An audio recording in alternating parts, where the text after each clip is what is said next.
بسم اللہ الرحمن الرحیم۔ طریقہ یہ ہے کہ جتنے بھی اچھے کام ہیں جو شریعت میں جائز ہیں اور پسندیدہ ہے ان کے شروع کرنے سے پہلے اعمال ہیں، ان اعمال کو یاد کرنا اور سمجھنا مومن کی ذمہ داری ہے، اور چھوٹے کام سے لے کے بڑے کام تک سب کے اعمال افتتاحیہ مقرر ہے۔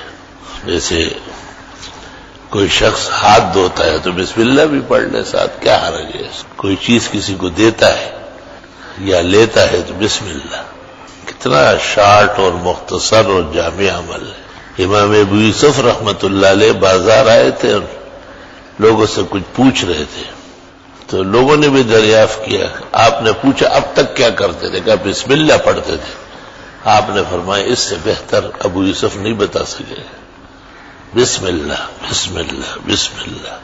باقاعدہ ہمیں طالب علموں سے پوچھنا پڑتا ہے کہ یہ لیتے ہوئے دیتے بسم اللہ پڑھ لیا، تو جواب صحیح نہیں ملتا، کیونکہ تربیت تعلیم سے بلند و برتر ہے۔ علم تو کتابوں میں ہے، استاذوں کے پاس بھی ہے، کلاسوں میں بھی ہے، کتب خانے بھرے ہوئے، لائبریری لبریز ہے، لیکن ان کو باہر لانا اس کو تربیت اور اعمال کہتے ہیں۔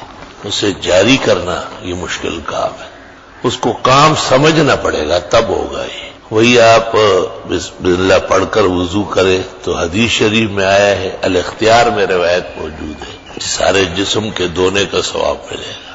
اور اگر بسم اللہ کے بغیر کوئی وضو کر لے تو فوضوہ ما مسہ الماء، جتنے اعضاء اس نے دھونے تھے اس کا ثواب ملے گا، باقی تو اس نے ایسا کوئی کارنامہ انجام نہیں دیا ہے۔ تو دیکھو ایک شخص وہ وضو کر رہا ہے بغیر بسم اللہ کے، تو بس یہی ہے جو نظر آتا ہے، یہ وضو ہے اس کا۔ بسم اللہ کی عادت اپنائے اور ہر قدم پر بسم اللہ بسم اللہ بسم اللہ۔ ایک روایت میں ہے کہ جب آدمی کام کرے اور وہ بسم اللہ پڑھے تو وہ کام اور اس کی ذمہ داری سب اللہ کی ہو گئی۔ حق تعالیٰ ملائک سے کہتے ہیں کہ میرا نام لے کے شروع کیا ساتھ رہو، اور جب آدمی بسم اللہ نہ پڑھے اور کام شروع کرے، حق تعالیٰ کہتے ہیں اس کو اور اس کام کو دونوں کو رہنے دو، اس کی کوئی ضرورت نہیں، تو وہ کیا پورا ہوگا؟ بڑے بڑے اسپتال بنے ہوئے ہیں اور دیواریں گر گئی اور گیٹ لوگ لے گئے اور وہ آن نہیں ہوئے، شروع ہی نہیں ہوئے۔ ایسے کتنے کام ہیں جو مرادوں سے پہلے سٹ وٹ جاتے ہیں۔ یہی بانیین کا نقصان ہے۔ افتتاح اور ابتدا کرنے والوں پر سب سے بڑی ذمہ داری یہ کہ خدا کو یاد کرے۔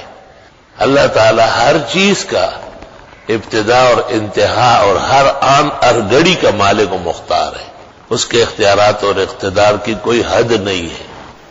کہتے ہیں کہ حضرت عیسیٰ علیہ السلام کے کسی امتی کے انتقال کا وقت آیا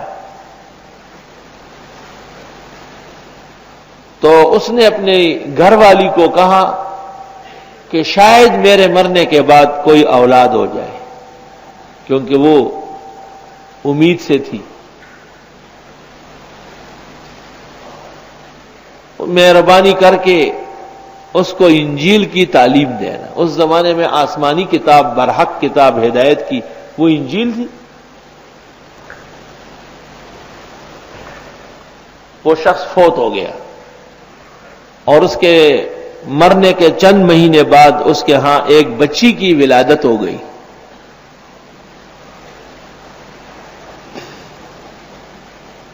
ماں نے جب وہ بچی 4 سال 4 ماہ 4 دن کی ہوئی، جب بچی الفاظ لینے لگی تو اس کو اپنے مکتب میں لے کے گئی کہ اس کو انجیل پڑھاؤ، آسمانی کتاب۔